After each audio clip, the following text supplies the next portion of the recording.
Welcome to Lighting Minds, episode 3. I am your host, Sunil. And today I'm going to talk about the power of stories. So I'm going to make this a series of podcasts about the power of stories. And I was inspired by the new Spider-Man movie, the Spider-Man Across the Spider-Verse, that I watched yesterday with my kids. So much of it looked like the Puranic stories. So I wanted to make a podcast or a podcast series about the power of these stories and how we can leverage those things, whether it's in entertainment or to learn lessons, to draw lessons from them. And before I proceed, if you like the content that you find in my podcasts, please subscribe, like, share with your friends. Whenever we either pay for things that we like or share things on subscribe, share, like things on social media, we are kind of voting for the content or the things that we like to proliferate.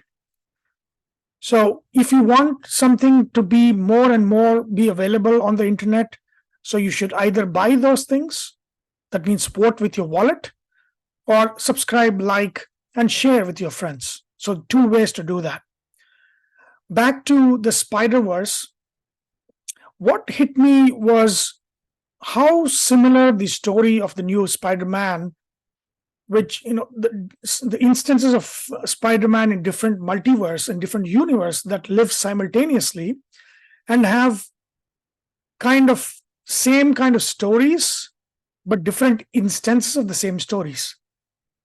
The only difference between that multiverse concept and Vedanta or the stories of the Puranas is, in Puranas it's cycle. So in different time cycles, the same kind of stories repeat with different individuals.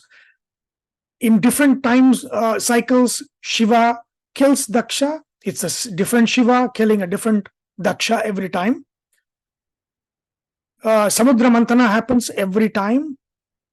All of these main ideas, main concepts in the universe repeat again and again in different manvantras, different yugas, different kalpas, captured very well in the Puranas. And if you replace that time cycles with multiple universes existing at the same time, the ideas are very similar. We do not have the concept of multiverse in the sense that parallel universe with similar kind of stories going on. Akhilanda Koti Brahmanda Nayaka is not simultaneous universes existing, playing out different stories. But in our concept, in the Puranas, it is different times where these cycles actually happen again and again. So it is more of, instead of the space universe, multiverse, this is kind of a multiverse time, as in the same kind of cycle happening again and again and again. So that is the variation in the concept.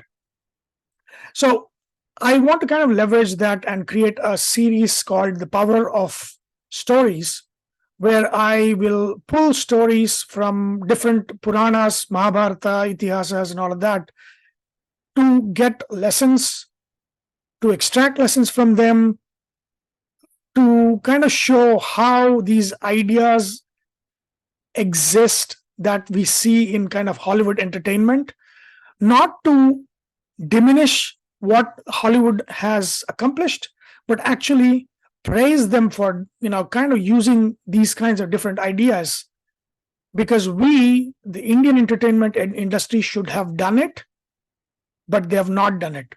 So hopefully Indian entertainment will start using our own stories. I mean, these are multiple stories, hundreds and thousands and millions of these stories that's there everywhere, and in all of the traditions, the Vedic traditions, Puranic traditions, Itihasa traditions, Panchatantra, all of these are different stories, because stories in the Indian traditions played a very key role of a tool to learn. So the learning happened through stories. And what created a huge problem for us was the understanding that story is a tool was lost. So when the British came and they looked at stories as historical, that having a truth value of explaining what happened in the past, but not every story is like that. And that's the reason why itihasas are different set of stories which are more historical in nature. But again, history is without a history, something which does not teach to the future generations, is not what Indian traditions are interested in, like the dry history of when these things happened, who defeated who, and all of that. But Indian history or itihasa is about extracting wisdom from what has happened in the past and passing those wisdom on. Sometimes it's mixed with other stories that are not histories. Sometimes it's Puranas, which is not a historical all the time. So the first thing we need to get out of our minds is that these stories are historical or some truth value to that. No. The majority of the stories that we see in the Puranas, they are not historical in nature, but rather they are tools of learning. How learning happened was through stories. For example, if you go to Shanti Parva in the Mahabharata, where for every question that Yudhishthira asks, Bhishma, who is like on the bed of arrows, tells a story for every question he asks. And he says, long ago there lived a king, he did this and that and all of that to answer Yudhishthira's question. But not all those stories are real stories. They're all made up stories. They're not made up just because Bhishma wanted to lie to him. There's no truth and lie value to that. More, it is a tool to convey wisdom. You convey wisdom in Indian traditions, like in olden traditions, like in Greek traditions, in Roman traditions. I think if you go back to prehistorical, pre-Christian traditions, I think Romans and Greeks, and even before them, Babylon, and they all communicated learning wisdom through stories. I think in the pre-Christian world, stories were used as a tool of learning. But then later on, it was seen as something of a historical or a truth value got assigned to them. And then we started seeing our stories as myths and so many other things, or just lies. So, and we lost the learning from those stories. So I want to extract the stories, the wisdom from the stories, and in this series. So today what I'm going to do is I'm going to look at a story in the Vamana Purana. This is the model in the Vamana Purana of how desire is crushed. And it talks about that with two stories. So the first story is how Kama, which is the Kamadeva, was burned to death by Shiva when he tried to induce desire in Shiva. So that is one model. And here, when people are really not aware that there is a pre-story to that, where Kama himself shoots an arrow and causes unmada in Shiva. So we'll look into that passage of the Vamana Purana. And then the second model, so in this model, desire is crushed with anger in this model. But if you look at the next model is when Kama, the same Kama who was destroyed by Shiva with his anger, he goes to Narayana, Rishi Narayana, that is Narayana Rishi. So Narayana, who is an avatar of Narayana himself as a Rishi, as the son of Dharma, when he is meditating, Kama, Indra is worried that Narayana is going to, because Indra doesn't know that Narayana is an avatar of Narayana, Lord Narayana. So he is very afraid that the tapas is going to cause a problem. He might want to get the throne of the world, which is the throne of Indra. So to seduce Rishi Narayana, they sent, just like they did with Vishwamitra and others, they sent the Apsaras, Kamadeva and Apsaras, Ramba and all of the Apsaras, to seduce Rishi Narayana. Exactly like Kama going to Shiva. But in this model, what happens? In the second model, when all Kama and Ramba and all these Apsaras come in front of Narayana and try to seduce him through dance and music and all of that, creating spring season. That is what happens when Kama comes in. Wherever Kama, his name is Vasanta also.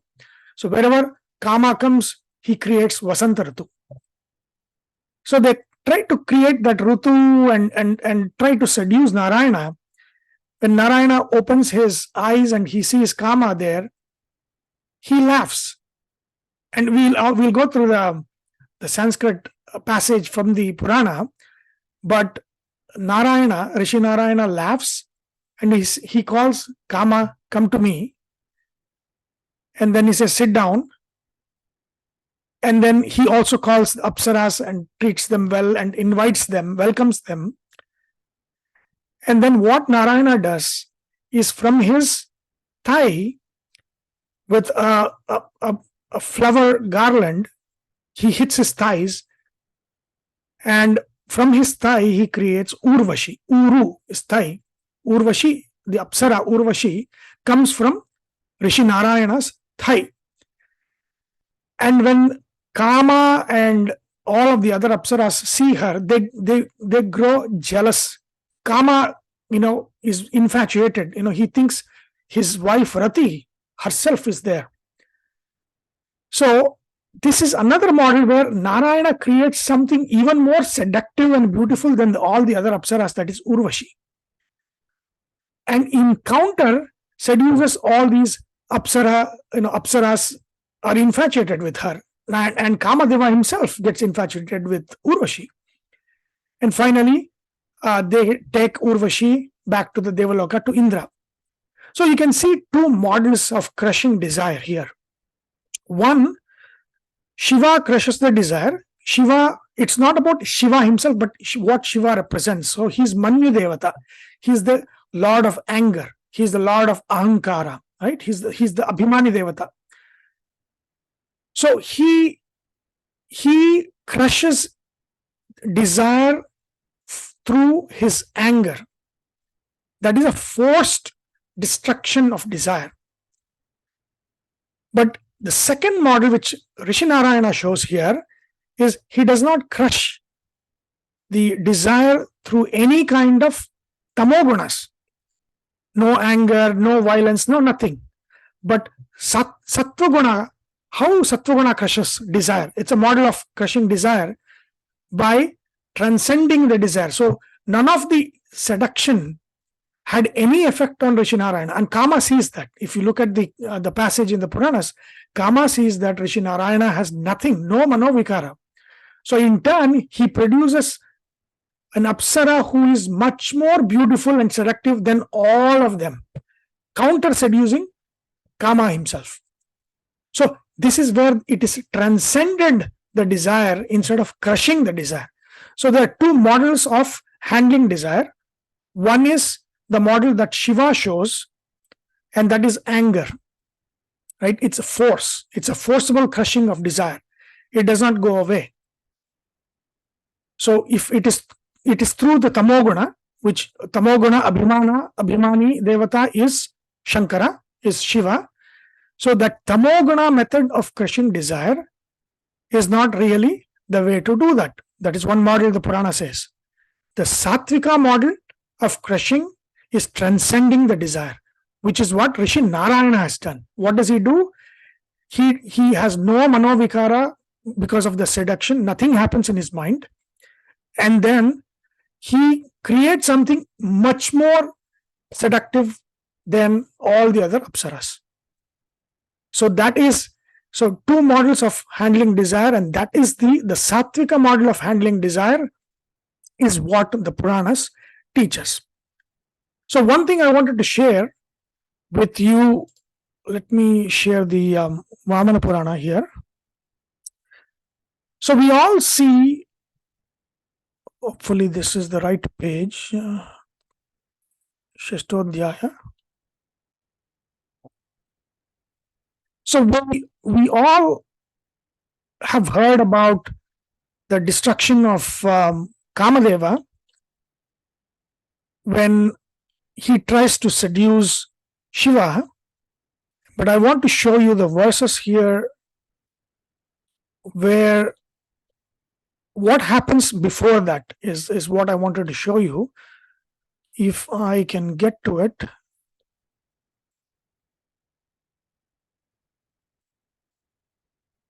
One second. So I'll keep talking about the story so you don't have to wait for that. What the story goes that when Kama first encounters, this is the one, Sapatnikam here. Yeah. So what happens here in the 6th chapter is Kama actually, we know the story when Shiva opened his third eye and then burned Kama. But before that, what actually happens is actually Kama shoots arrow on Shiva and it causes Unmada in Shiva. So Unmada Astra. So you can see here, 27th verse, Tato Vrishadhvajam Drishtva Kandarpaha Kusumayudaha. So having seen Vrishadhvaja is Nandi as his Dvaja, that is Shiva. Kandarpa is Kama. Kusumayuda is, he has the bow and arrow of flowers. He sees Shiva after Sati has committed her suicide and Shiva is alone. So he first sees him and then look at what he says. Apatnikam, that means he's lost his wife, Sati. Tada astrena unmadena abhyatadayat. So he does hit him with the arrow of Unmada. So the flowery arrow has Unmada Astra. That means it creates it creates sensuality, desire, all of that. So he hits him with that. And Shiva actually, before burning, Shiva actually goes through that high and seduction and all of those things does affect him.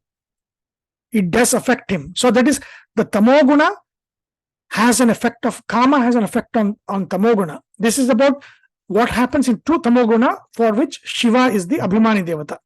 So all of these things happen and Shiva goes to the son of Kubera and invests those arrows within him. And then after that, when he comes back, I think he's hit with that and Santapa Astra. So 2 or 3 astras that Kamadeva hits him with, and Shiva actually goes through tumult, his mental tumult that happens because of being shot by Kama with these kinds of arrows to create desire in him. It does happen in Shiva, but then he goes and invests that in Kubera's son. And then the second time when Kama tries to shoot an arrow, that is when he burns Kamadeva. So we don't see that or hear about this story, the pre-story of what happened. And that this is what happened when Kamadeva shot Unmada Astra, Santapana Astra, and a couple of other astras, and it creates dukkha and suffering within Rudra, within Shiva. And then it is kind of what happens to the Tamo Avritta Manas when Kama happens. There is a high and low, depression, high and all of that stuff. That is what this shows. And that is not the way of conquering desire, is what the story talks about. The story says that this is what happened here. It was forcibly destroyed. But then in the case of Rishi Narayana, And I'll go to that chapter where you can see, that's the next chapter, where you can see how Rishi Narayana handles when Kamadeva and all the others come in. This is where, so you can see here, Tato Anangam. Ananga is Kamadeva, because his angas have been destroyed by Shiva's the third eye. Vibhur Drishtva Brahman Narayano Munihi. So Rishi Narayana Prahasyaiva Vachaha Praha. So when Kamadeva is trying to seduce Rishi Narayana, he is Prahasa. That means Prahasa. He's making a joke of them trying to induce desire in Rishi Narayana.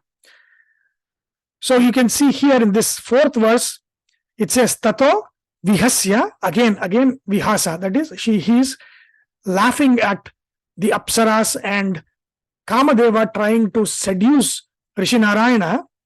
Bhagavan Manjarim Kusamavritam. So a flower garland, Adaya Prak Suvarnangim Balam Vinirmame. So Vinirmame, that means he creates from his Uru.